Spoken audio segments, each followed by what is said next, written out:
Whispers of Pages presents The Country of the Blind by Herbert George Wells, read by Theodore Quinn. 300 miles and more from Chimborazo, 100 from the snows of Cotopaxi, in the wildest wastes of Ecuador's Andes, there lies that mysterious mountain valley, cut off from all the world of men, the country of the blind. Long years ago that valley lay so far open to the world that men might come at last through frightful gorges and over an icy pass into its equable meadows, and thither indeed men came, a family or so of Peruvian half-breeds, fleeing from the lust and tyranny of an evil Spanish ruler. Then came the stupendous outbreak of Mindobamba, when it was night in Quito for 17 days, and the water was boiling at Yaguachi, and all the fish floating, dying, even as far as Guayaquil. Everywhere along the Pacific slopes there were landslips, and swift thawings, and sudden floods, and one whole side of the old Arauca crest slipped and came down in thunder, and cut off the country of the blind forever from the exploring feet of men. But one of these early settlers had chanced to be on the hither side of the gorges, when the world had so terribly shaken itself, and he perforce had to forget his wife and his child, and all the friends and possessions he had left up there, and start life over again in the lower world. He started it again, but ill. Blindness overtook him, and he died of punishment in the mines. But the story he told begot a legend that lingers along the length of the Cordilleras of the Andes to this day. He told of his reason for venturing back from that fastness into which he had first been carried lashed to a llama beside a vast bale of gear when he was a child. The valley, he said, had in it all that the heart of man could desire: sweet water, pasture, and even climate, slopes of rich brown soil with tangles of a shrub that bore an excellent fruit, and on one side great hanging forests of pine that held the avalanches high. Far overhead, on 3 sides, vast cliffs of grey-green rock were capped by cliffs of ice, but the glacier stream came not to them, but flowed away by the farther slopes, and only now and then huge ice masses fell on the valley side. In this valley it neither rained nor snowed, but the abundant springs gave a rich green pasture that irrigation would spread over all the valley space. The settlers did well indeed there. Their beasts did well and multiplied, and but one thing marred their happiness, yet it was enough to mar it greatly. A strange disease had come upon them, and had made all the children born to them there, and indeed several older children also, blind. It was to seek some charm or antidote against this plague of blindness that he had with fatigue and danger and difficulty returned down the gorge. In those days, in such cases, men did not think of germs and infections, but of sins, and it seemed to him that the reason of this affliction must he in the negligence of these priestless immigrants to set up a shrine so soon as they entered the valley. He wanted a shrine, a handsome, cheap, effectual shrine, to be erected in the valley. He wanted relics, and such-like potent things of faith, blessed objects, and mysterious medals and prayers. In his wallet he had a bar of native silver for which he would not account. He insisted there was none in the valley with something of the insistence of an inexpert liar. They had all clubbed their money and ornaments together, having little need for such treasure up there, he said, to buy them holy help against their ill. I figure this dim-eyed young mountaineer, sunburnt, gaunt, and anxious, hat-brim clutched feverishly, a man all unused to the ways of the lower world, telling this story to some keen-eyed, attentive priest before the great convulsion. I can picture him presently seeking to return with pious and infallible remedies against that trouble, and the infinite dismay with which he must have faced the tumbled vastness where the gorge had once come out. But the rest of his story of mischances is lost to me, save that I know of his evil death after several years. Poor stray from that remoteness, the stream that had once made the gorge now bursts from the mouth of a rocky cave, and the legend his poor, ill-told story set going developed into the legend of a race of blind men somewhere over there one may still hear today. And amidst the little population of that now isolated and forgotten valley, the disease ran its course. The old became groping, the young saw but dimly, and the children that were born to them never saw at all.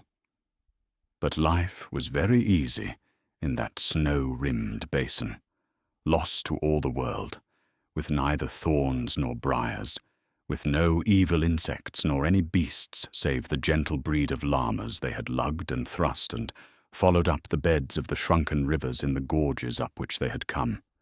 The seeing had become purblind, so gradually that they scarcely noticed their loss. They guided the sightless youngsters hither and thither until they knew the whole valley marvellously, and when at last sight died out among them, the race lived on. They had even time to adapt themselves to the blind control of fire, which they made carefully in stoves of stone. They were a simple strain of people at the first, unlettered, only slightly touched with the Spanish civilization, but with something of a tradition of the arts of old Peru and of its lost philosophy. Generation followed generation. They forgot many things. They devised many things. Their tradition of the greater world they came from became mythical in colour and uncertain. In all things save sight, they were strong and able, and presently chance sent one who had an original mind and who could talk and persuade among them, and then afterwards another. These two passed, leaving their effects, and the little community grew in numbers and in understanding, and met and settled social and economic problems that arose. Generation followed generation. Generation followed generation. There came a time when a child was born who was 15 generations from that ancestor who went out of the valley with a bar of silver to seek God's aid, and who never returned. There about it chanced that a man came into this community from the outer world. And this is the story of that man. He was a mountaineer from the country near Quito, a man who had been down to the sea and had seen the world, a reader of books in an original way, an acute and enterprising man, and he was taken on by a party of Englishmen who had come out to Ecuador to climb mountains, to replace one of their 3 Swiss guides who had fallen ill. He climbed here, and he climbed there, and then came the attempt on Parascotopetl, the Matterhorn of the Andes, in which he was lost to the outer world. The story of that accident has been written a dozen times. Pointer's narrative is the best. He tells how the little party worked their difficult and almost vertical way up to the very foot of the last and greatest precipice, and how they built a night shelter amidst the snow upon a little shelf of rock, and with a touch of real dramatic power, how presently they found Nunez had gone from them. They shouted, and there was no reply, shouted and whistled, and for the rest of that night they slept no more. As the morning broke, they saw the traces of his fall. It seems impossible he could have uttered a sound. He had slipped eastward towards the unknown side of the mountain. Far below he had struck a steep slope of snow and ploughed his way down it in the midst of a snow avalanche. His track went straight to the edge of a frightful precipice, and beyond that everything was hidden. Far, far below, and hazy with distance, they could see trees rising out of a narrow, shut-in valley, the lost country of the blind. But they did not know it was the lost country of the blind, nor distinguish it in any way from any other narrow streak of upland valley. Unnerved by this disaster, they abandoned their attempt in the afternoon, and Pointer was called away to the war before he could make another attack. To this day, Parascotopetl lifts an unconquered crest, and Pointer's shelter crumbles unvisited amidst the snows, and the man who fell survived. At the end of the slope, he fell 1,000 feet and came down in the midst of a cloud of snow upon a snow slope even steeper than the one above. Down this he was whirled, stunned and insensible, but without a bone broken in his body, and then at last came to gentler slopes, and at last rolled out and lay still, buried amidst a softening heap of the white masses that had accompanied and saved him. He came to himself with a dim fancy that he was ill in bed, then realized his position with a mountaineer's intelligence, and worked himself loose, and, after a rest or so, out until he saw the stars. He rested flat upon his chest for a space, wondering where he was and what had happened to him. He explored his limbs, and discovered that several of his buttons were gone, and his coat turned over his head.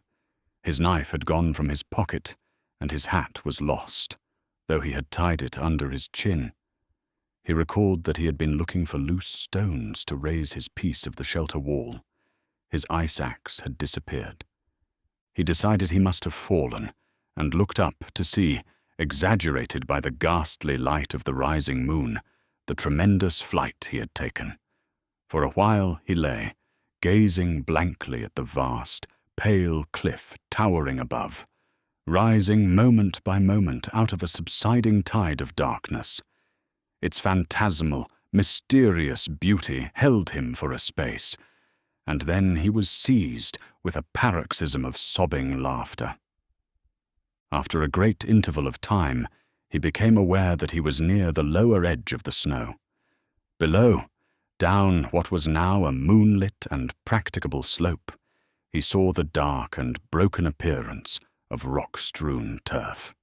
He struggled to his feet, aching in every joint and limb, got down painfully from the heaped loose snow about him, went downward until he was on the turf, and there dropped rather than lay beside a boulder, drank deep from the flask in his inner pocket, and instantly fell asleep.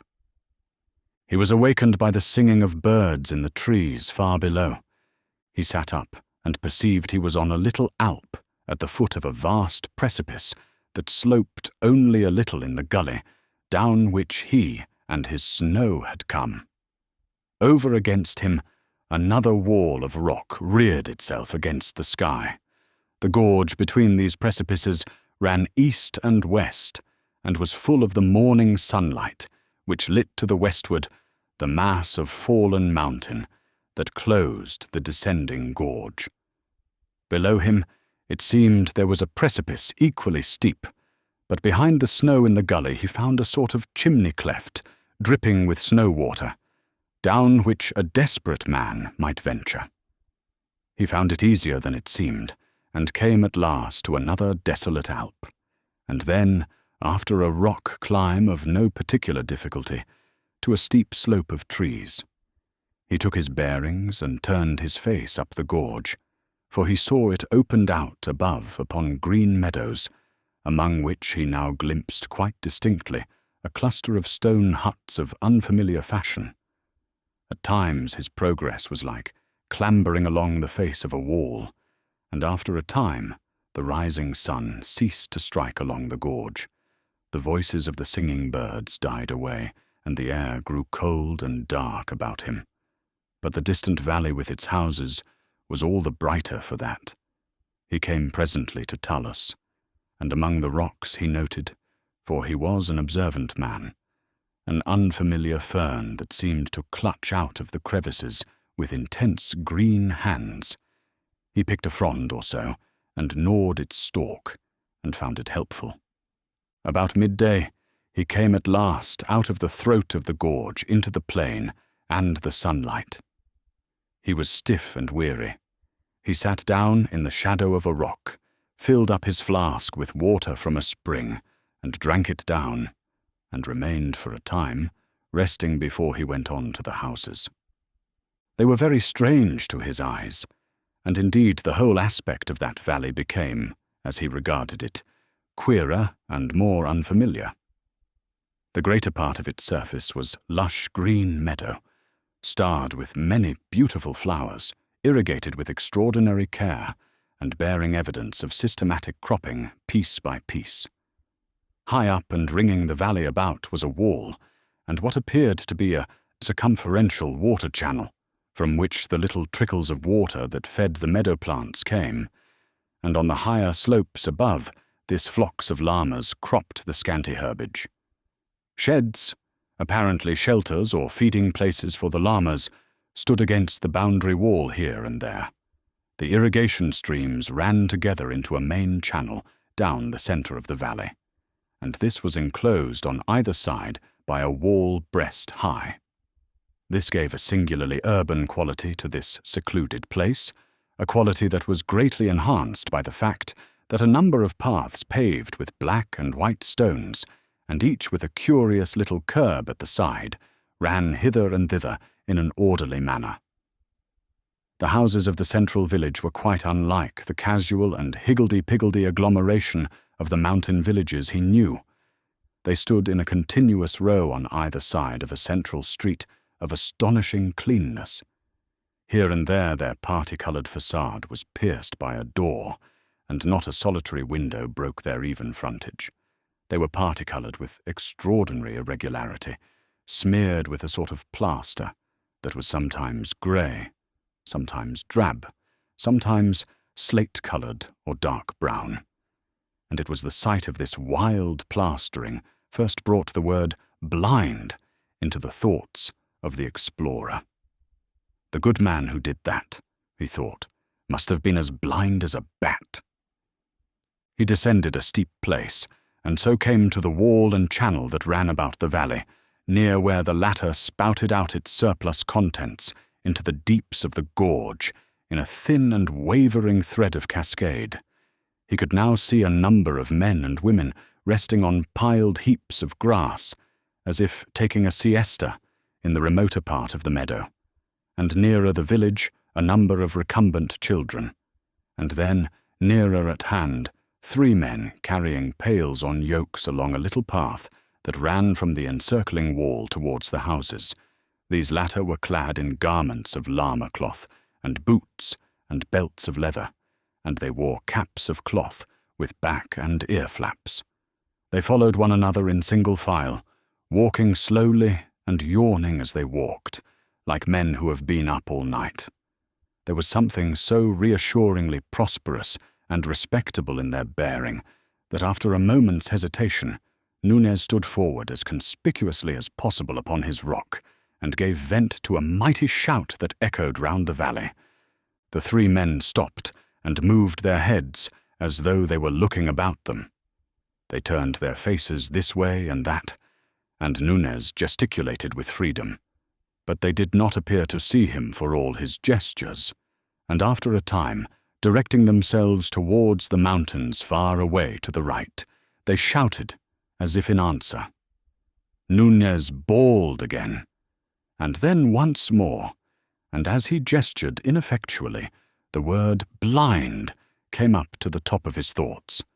The fools must be blind, he said, when at last, after much shouting and wrath, Nunez crossed the stream by a little bridge, came through a gate in the wall, and approached them. He was sure that they were blind. He was sure that this was the country of the blind, of which the legends told. Conviction had sprung upon him, and a sense of great and rather enviable adventure. The 3 stood side by side, not looking at him, but with their ears directed towards him, judging him by his unfamiliar steps. They stood close together like men a little afraid, and he could see their eyelids closed and sunken, as though the very balls beneath had shrunk away. There was an expression near awe on their faces. "A man," one said, in hardly recognizable Spanish. "A man it is, a man or a spirit, coming down from the rocks. But Nunez advanced with the confident steps of a youth who enters upon life.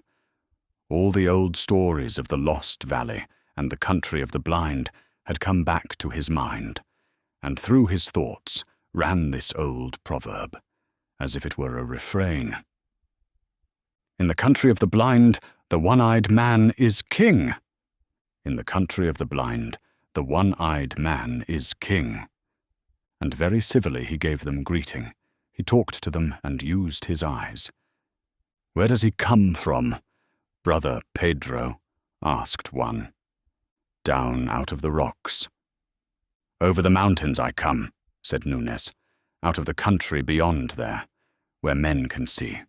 From near Bogota, where there are 100,000 of people, and where the city passes out of sight." "Sight?" muttered Pedro. "Sight?" "He comes," said the second blind man, "out of the rocks." The cloth of their coats, Nunez saw, was curious fashioned, each with a different sort of stitching. They startled him by a simultaneous movement towards him, each with a hand outstretched. He stepped back from the advance of these spread fingers. "Come hither," said the third blind man, following his motion and clutching him neatly. And they held Nunez and felt him over, saying no word further until they had done so. "Carefully!" he cried, with a finger in his eye, and found they thought that organ, with its fluttering lids, a queer thing in him. They went over it again. "A strange creature, Correa," said the one called Pedro. "Feel the coarseness of his hair, like a llama's hair." "Rough he is as the rocks that begot him," said Correa, investigating Nunez's unshaven chin with a soft and slightly moist hand. "Perhaps he will grow finer." Nunez struggled a little under their examination, but they gripped him firm. "Carefully," he said again. "He speaks," said the third man. "Certainly he is a man." "Ugh," said Pedro, at the roughness of his coat. "And you have come into the world?" asked Pedro. "Out of the world, over mountains and glaciers, right over above there, halfway to the sun. Out of the great, big world that goes down, 12 days' journey to the sea." They scarcely seemed to heed him. "Our fathers have told us men may be made by the forces of nature," said Correa. "It is the warmth of things and moisture and rottenness. "Let us lead him to the elders," said Pedro. "Shout first," said Correa, "lest the children be afraid. This is a marvelous occasion." So they shouted, and Pedro went first and took Nunez by the hand to lead him to the houses. He drew his hand away. "I can see," he said. "See?" said Correa.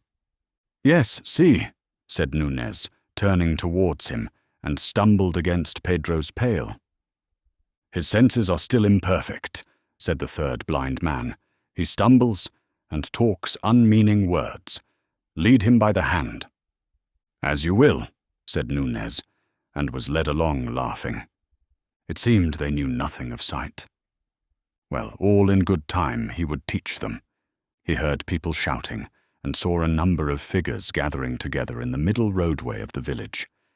He found it tax his nerve and patience more than he had anticipated, that first encounter with the population of the country of the blind. The place seemed larger as he drew near to it, and the smeared plasterings queerer, and a crowd of children and men and women. The women and girls, he was pleased to note, had some of them quite sweet faces, for all that their eyes were shut and sunken, came about him, holding on to him, touching him with soft, sensitive hands, smelling at him, and listening at every word he spoke. Some of the maidens and children, however, kept aloof as if afraid, and indeed his voice seemed coarse and rude beside their softer notes. They mobbed him. His 3 guides kept close to him with an effect of proprietorship, and said again and again, a wild man out of the rocks. "Bogota," he said. "Bogota, over the mountain crests." "A wild man, using wild words," said Pedro. "Did you hear that? Bogota. His mind has hardly formed yet. He has only the beginnings of speech." A little boy nipped his hand. "Bogota," he said mockingly. "Aye, a city to your village. I come from the great world, where men have eyes and see." "His name's Bogota," they said. "He stumbled," said Correa, "stumbled twice as we came hither. Bring him into the elders." And they thrust him suddenly through a doorway into a room as black as pitch, save at the end there faintly glowed a fire. The crowd closed in behind him and shut out all but the faintest glimmer of day, and before he could arrest himself, he had fallen headlong over the feet of a seated man. His arm, outflung, struck the face of someone else as he went down. He felt the soft impact of features and heard a cry of anger. And for a moment he struggled against a number of hands that clutched him. It was a one-sided fight. An inkling of the situation came to him, and he lay quiet. "I fell down," he said. "I couldn't see in this pitchy darkness." There was a pause, as if the unseen persons about him tried to understand his words. Then the voice of Correa said, "He is but newly formed. He stumbles as he walks, and mingles words that mean nothing with his speech." Others also said things about him that he heard or understood imperfectly. "May I sit up?" he asked in a pause. "I will not struggle against you again." They consulted and let him rise. The voice of an older man began to question him, and Nunez found himself trying to explain the great world out of which he had fallen, and the sky and mountains and such-like marvels to these elders who sat in darkness in the country of the blind, and they would believe and understand nothing whatever that he told them, a thing quite outside his expectation. They would not even understand many of his words. For 14 generations these people had been blind and cut off from all the seeing world. The names for all the things of sight had faded and changed. The story of the outer world was faded and changed to a child's story, and they had ceased to concern themselves with anything beyond the rocky slopes above their circling wall. Blind men of genius had arisen among them and questioned the shreds of belief and tradition they had brought with them from their seeing days, and had dismissed all these things as idle fancies and replaced them with new and saner explanations. Much of their imagination had shriveled with their eyes, and they had made for themselves new imaginations with their ever more sensitive ears and fingertips. Slowly Nunez realized this, that his expectation of wonder and reverence at his origin and his gifts was not to be borne out, and after his poor attempt to explain sight to them had been set aside as the confused version of a new-made being describing the marvels of his incoherent sensations, he subsided, a little dashed, into listening to their instruction. And the eldest of the blind men explained to him life and philosophy and religion, how that the world, meaning their valley, had been first an empty hollow in the rocks, and then had come first inanimate things, without the gift of touch, and llamas and a few other creatures that had little sense, and then men, and at last angels, whom one could hear singing and making fluttering sounds, but whom no one could touch at all, which puzzled Nunez greatly until he thought of the birds. He went on to tell Nunez how this time had been divided into the warm and the cold, which are the blind equivalents of day and night, and how it was good to sleep in the warm and work during the cold, so that now, but for his advent, the whole town of the blind would have been asleep. He said Nunez must have been specially created to learn and serve the wisdom they had acquired, and that for all his mental incoherency and stumbling behavior he must have courage and do his best to learn, and at that all the people in the doorway murmured encouragingly. He said the night, for the blind call their day-night, was now far gone, and it behooved everyone to go back to sleep. He asked Nunez if he knew how to sleep, and Nunez said he did, but that before sleep he wanted food. They brought him food, llama's milk in a bowl and rough salted bread, and led him into a lonely place to eat out of their hearing, and afterwards to slumber until the chill of the mountain evening roused them to begin their day again. But Nunez slumbered not at all. Instead, he sat up in the place where they had left him, resting his limbs and turning the unanticipated circumstances of his arrival over and over in his mind. Every now and then he laughed, sometimes with amusement and sometimes with indignation. "Unformed mind," he said, "got no senses yet. They little know they've been insulting their heaven-sent king and master. I see I must bring them to reason. Let me think. Let me think." He was still thinking when the sun set. Nunez had an eye for all beautiful things, and it seemed to him that the glow upon the snowfields and glaciers that rose about the valley on every side was the most beautiful thing he had ever seen. His eyes went from that inaccessible glory to the village and irrigated fields, fast sinking into the twilight, and suddenly a wave of emotion took him, and he thanked God from the bottom of his heart that the power of sight had been given him. He heard a voice calling to him from out of the village, "Yaho there, Bogota! Come hither!" At that he stood up, smiling. He would show these people once and for all what sight would do for a man. They would seek him, but not find him. "You move not, Bogota," said the voice. He laughed noiselessly and made 2 stealthy steps aside from the path. "Trample not on the grass, Bogota. That is not allowed." Nunez had scarcely heard the sound he made himself. He stopped, amazed. The owner of the voice came running up the piebald path towards him. He stepped back into the pathway. "Here I am," he said. "Why did you not come when I called you?" said the blind man. "Must you be led like a child? Cannot you hear the path as you walk?" Nunez laughed. "I can see it," he said. "There is no such word as see," said the blind man after a pause. "Cease this folly and follow the sound of my feet." Nunez followed, a little annoyed. "My time will come," he said. "You'll learn," the blind man answered. There is much to learn in the world. Has no one told you, in the country of the blind, the one-eyed man is king? "What is blind?" asked the blind man, carelessly, over his shoulder. 4 days passed, and the 5th found the king of the blind still incognito, as a clumsy and useless stranger among his subjects.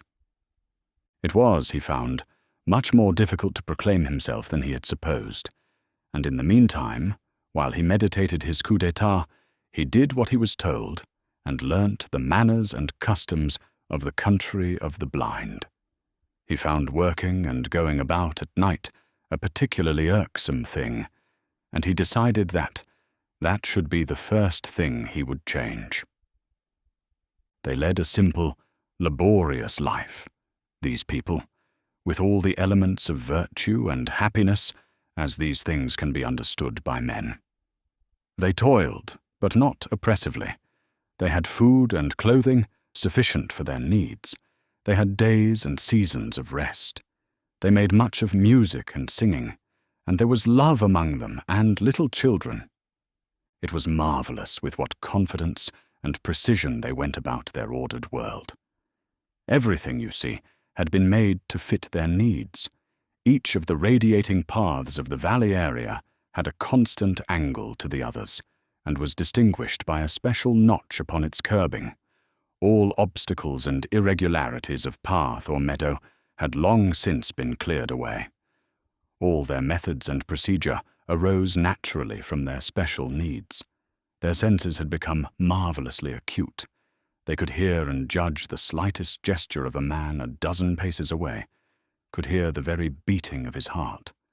Intonation had long replaced expression with them, and touch's gesture, and their work with hoe and spade and fork was as free and confident as garden work can be. Their sense of smell was extraordinarily fine.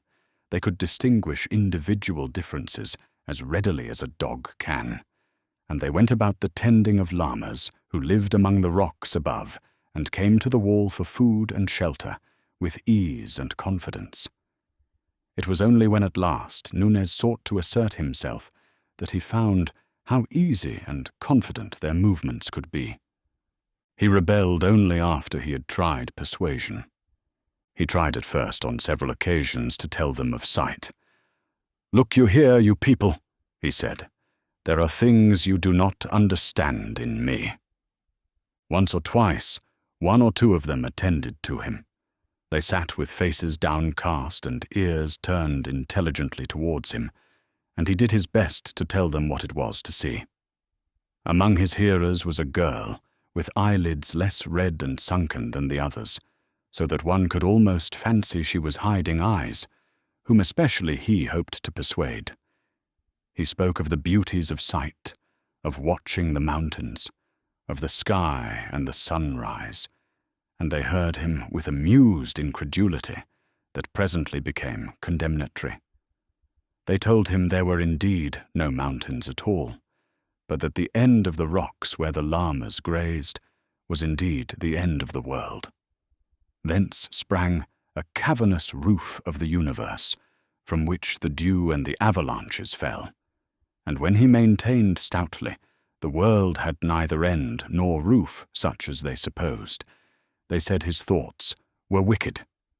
So far as he could describe sky and clouds and stars to them, it seemed to them a hideous void, a terrible blankness in the place of the smooth roof to things in which they believed.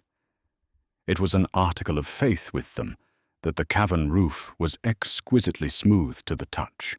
He saw that in some manner he shocked them, and gave up that aspect of the matter altogether, and tried to show them the practical value of sight. One morning he saw Pedro in the path called 17, and coming towards the central houses, but still too far off for hearing or scent, and he told them as much. In a little while, he prophesied, Pedro will be here.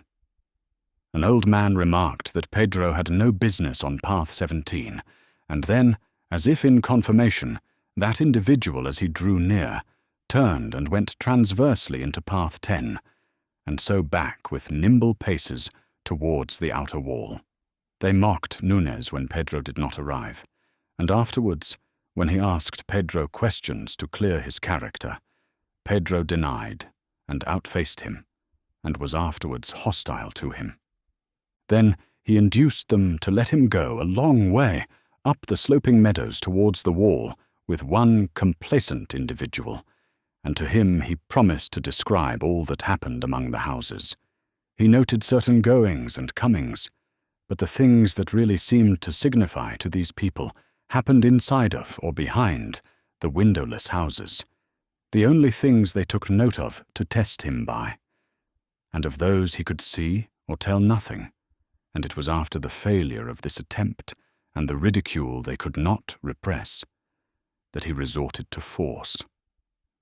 He thought of seizing a spade and suddenly smiting one or two of them to earth, and so in fair combat showing the advantage of eyes.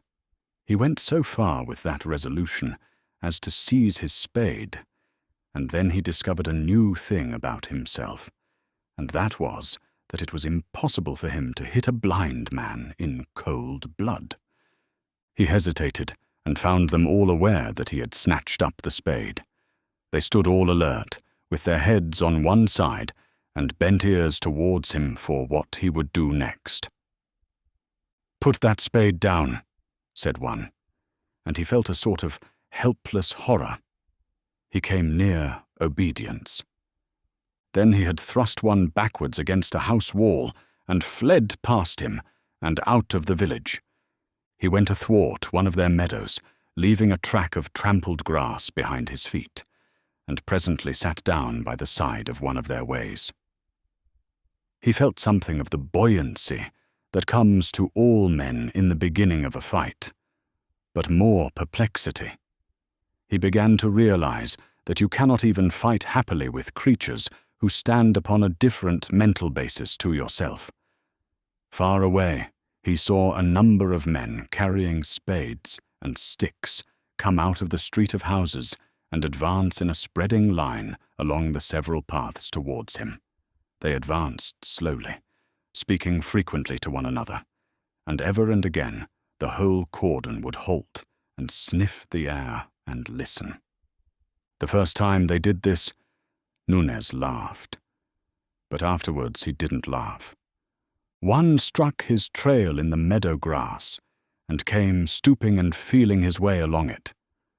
For 5 minutes he watched the slow extension of the cordon, and then his vague disposition to do something forthwith became frantic. He stood up, went a pace or so towards the circumferential wall, turned, and went back a little way. There they all stood in a crescent, still and listening. He also stood still, gripping his spade very tightly in both hands. Should he charge them?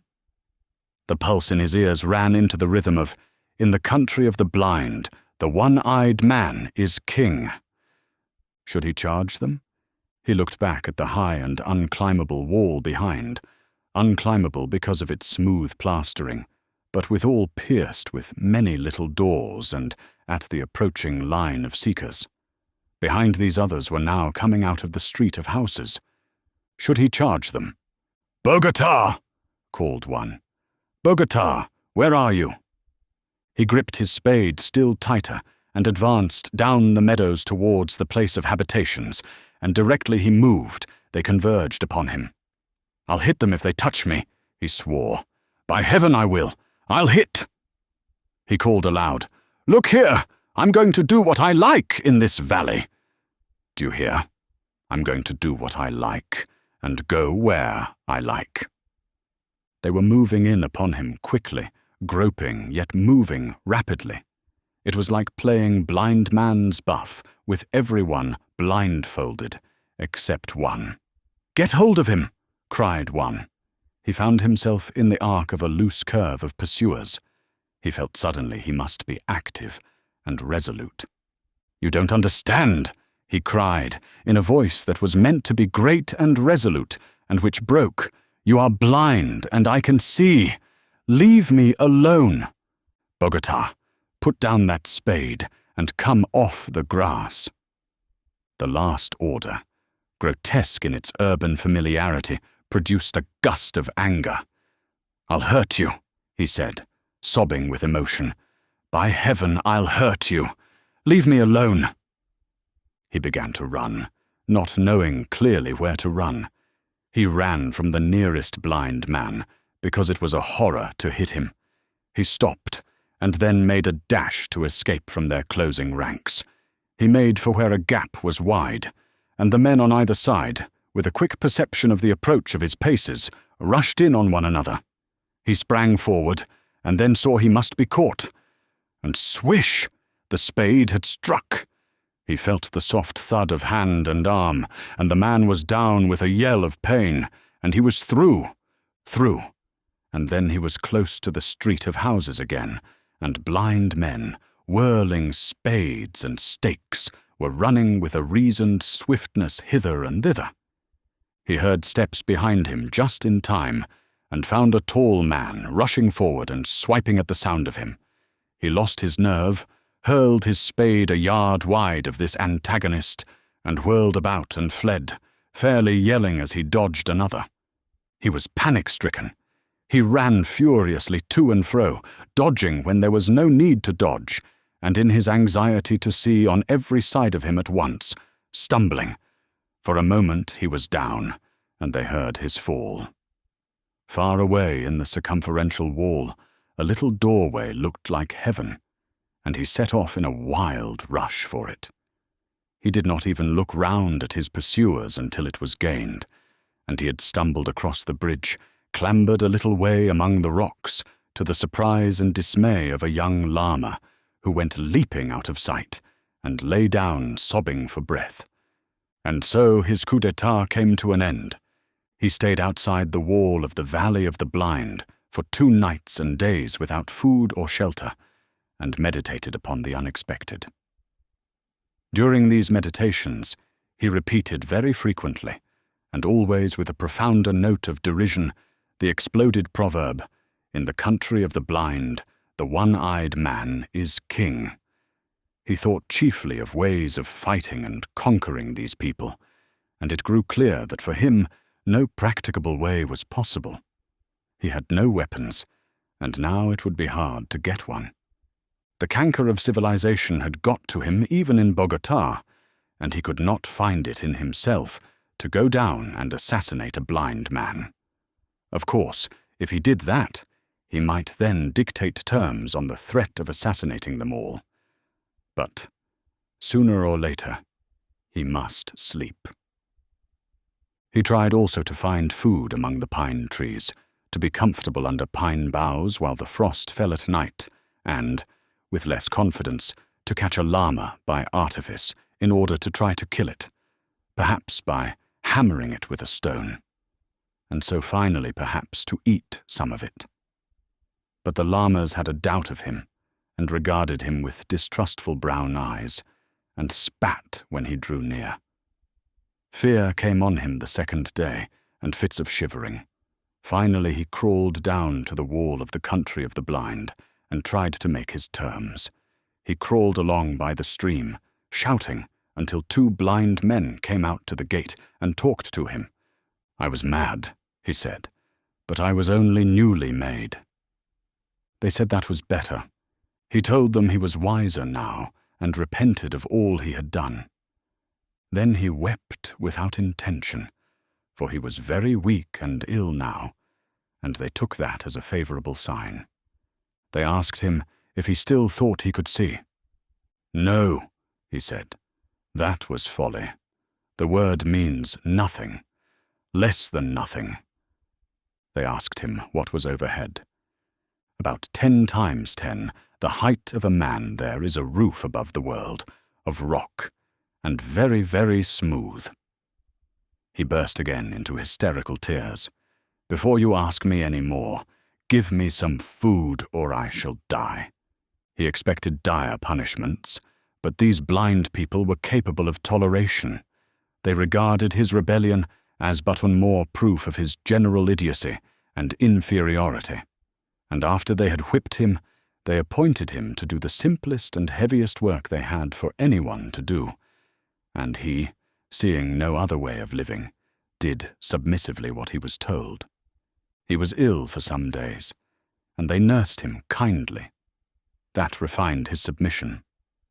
But they insisted on his lying in the dark, and that was a great misery. And blind philosophers came and talked to him of the wicked levity of his mind, and reproved him so impressively for his doubts about the lid of rock that covered their cosmic casserole that he almost doubted whether indeed he was not the victim of hallucination in not seeing it overhead. So Nunez became a citizen of the country of the blind, and these people ceased to be a generalized people and became individualities to him and familiar to him, while the world beyond the mountains became more and more remote and unreal. There was Jacob, his master, a kindly man when not annoyed. There was Pedro, Jacob's nephew, and there was Medina Sarote, who was the youngest daughter of Jacob.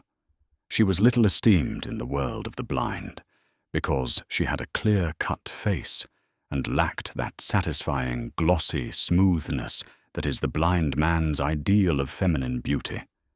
But Nunez thought her beautiful at first, and presently the most beautiful thing in the whole creation.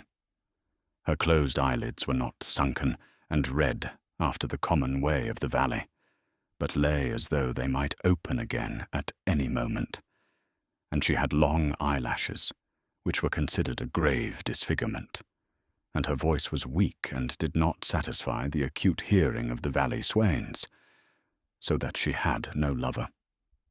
There came a time when Nunez thought that, could he win her, he would be resigned to live in the valley for all the rest of his days.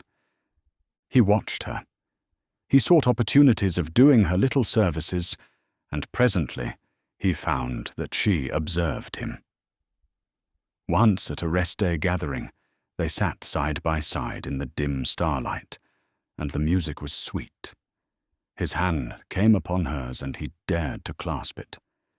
Then very tenderly she returned his pressure. And one day, as they were at their meal in the darkness, he felt her hand very softly seeking him, and as it chanced, the fire leapt then, and he saw the tenderness of her face. He sought to speak to her. He went to her one day when she was sitting in the summer moonlight spinning. The light made her a thing of silver and mystery. He sat down at her feet and told her he loved her, and told her how beautiful she seemed to him. He had a lover's voice. He spoke with a tender reverence that came near to awe, and she had never before been touched by adoration. She made him no definite answer, but it was clear his words pleased her. After that, he talked to her whenever he could take an opportunity. The valley became the world for him, and the world beyond the mountains where men lived by day seemed no more than a fairy tale he would some day pour into her ears. Very tentatively and timidly, he spoke to her of sight. Sight seemed to her the most poetical of fancies, and she listened to his description of the stars and the mountains, and her own sweet, white-lit beauty, as though it was a guilty indulgence.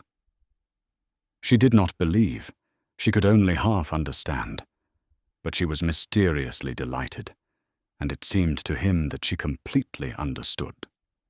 His love lost its awe and took courage. Presently, he was for demanding her of Jacob and the elders in marriage, but she became fearful and delayed.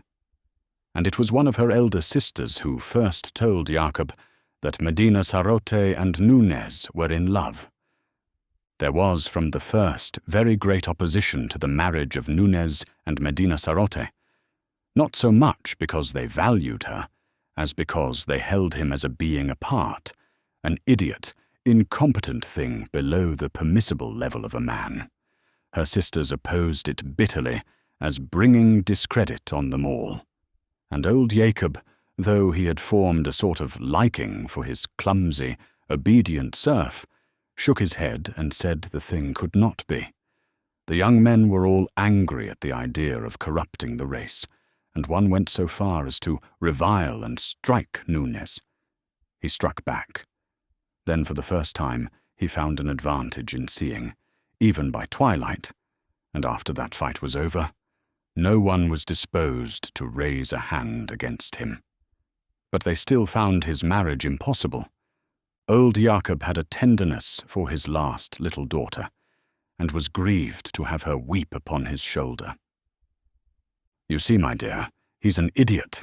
He has delusions. He can't do anything right." "I know," wept Medina Sarote, "but he's better than he was.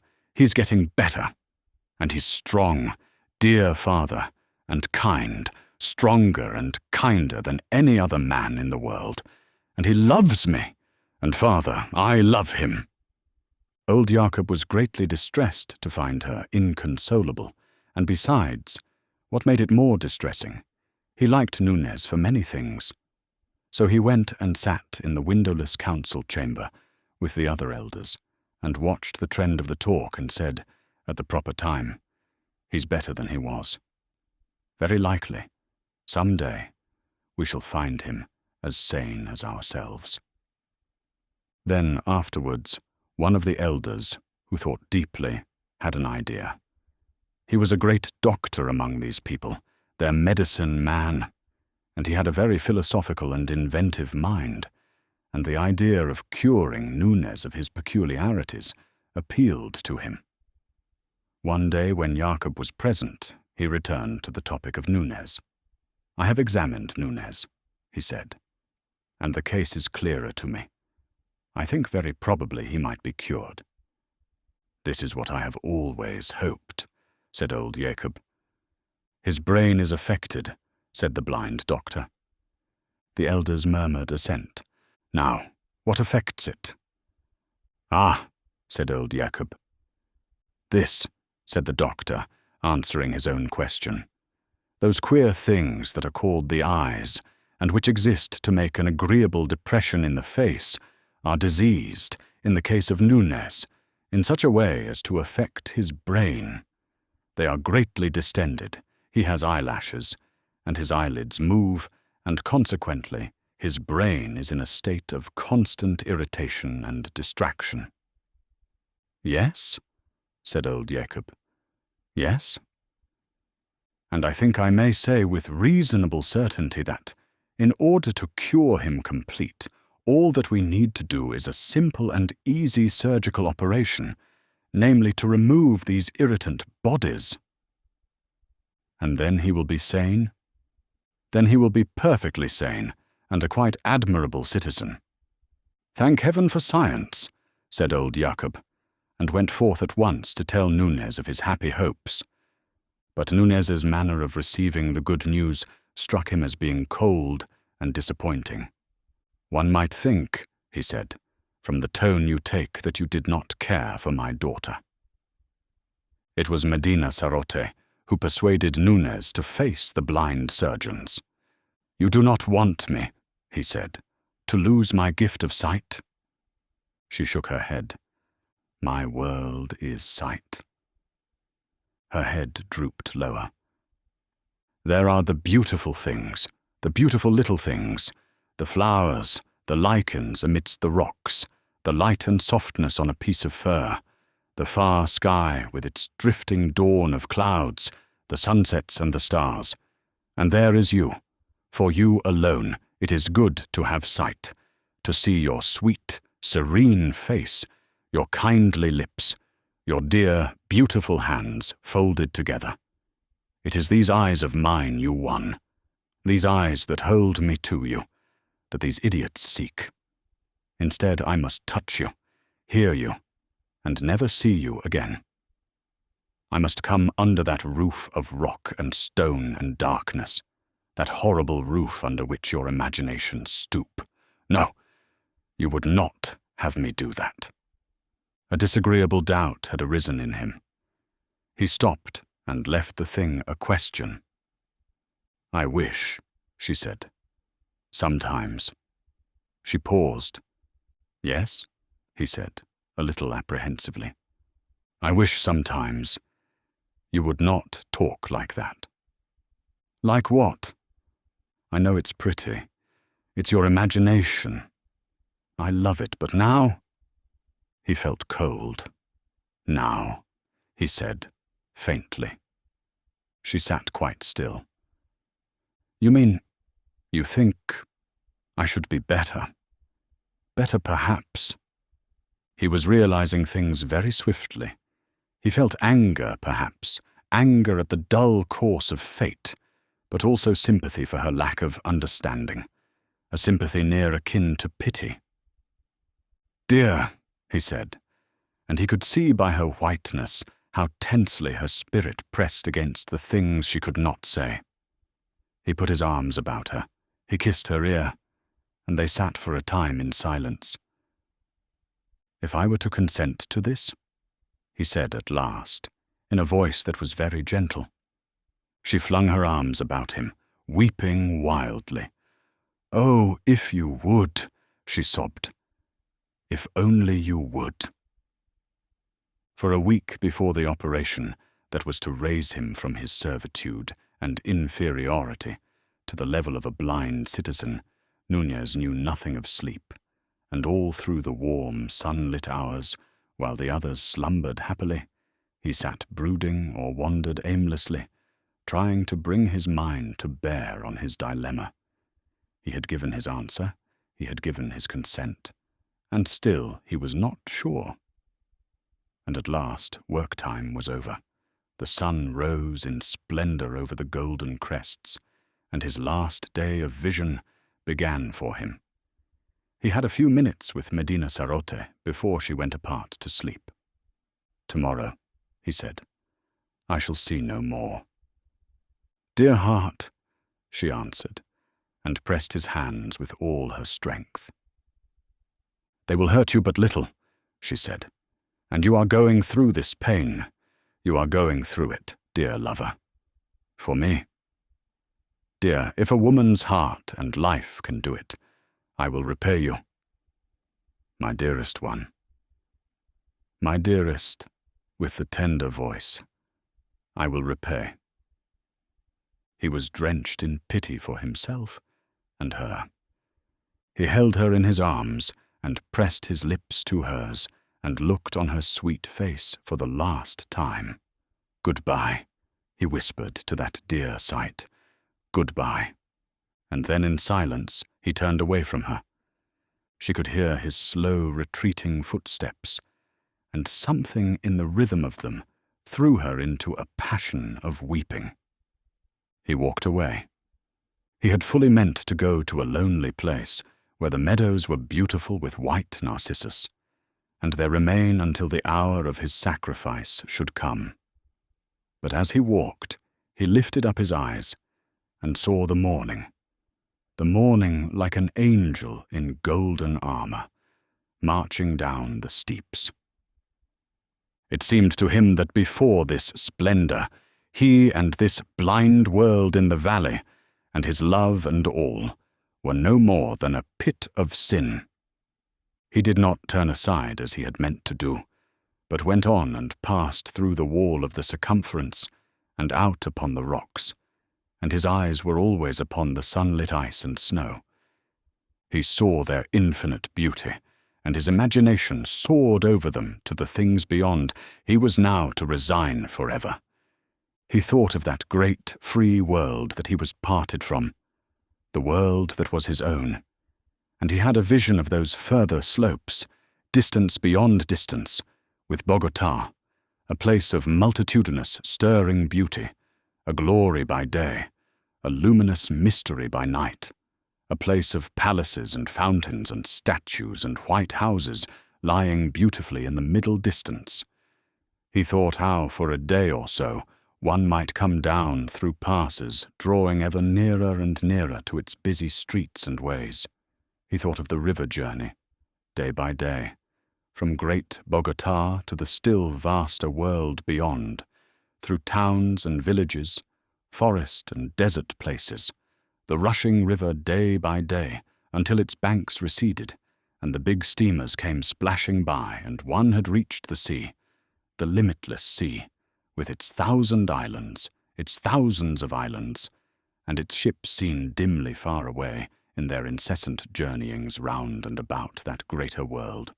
And there, unpent by mountains, one saw the sky, not such a disk as one saw it here, but an arch of immeasurable blue, a deep of deeps in which the circling stars were floating.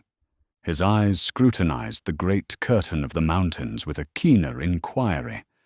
For example, if one went so, up that gully and to that chimney there, then one might come out high among those stunted pines that ran round in a sort of shelf and rose still higher and higher as it passed above the gorge.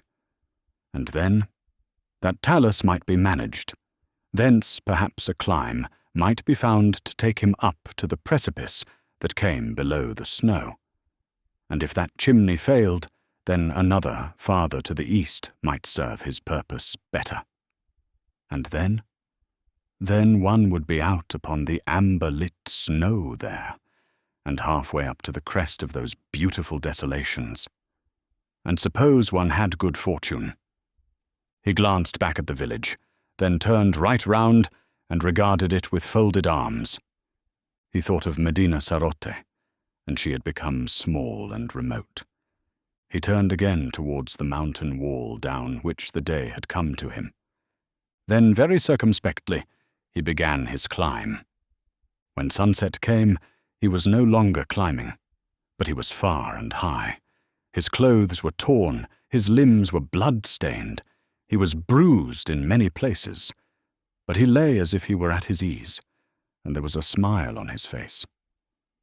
From where he rested, the valley seemed as if it were in a pit, and nearly a mile below. Already it was dim with haze and shadow, though the mountain summits around him were things of light and fire. The mountain summits around him were things of light and fire, and the little things in the rocks near at hand were drenched with light and beauty, a vein of green mineral piercing the grey, a flash of small crystal here and there, a minutely beautiful orange lichen close beside his face.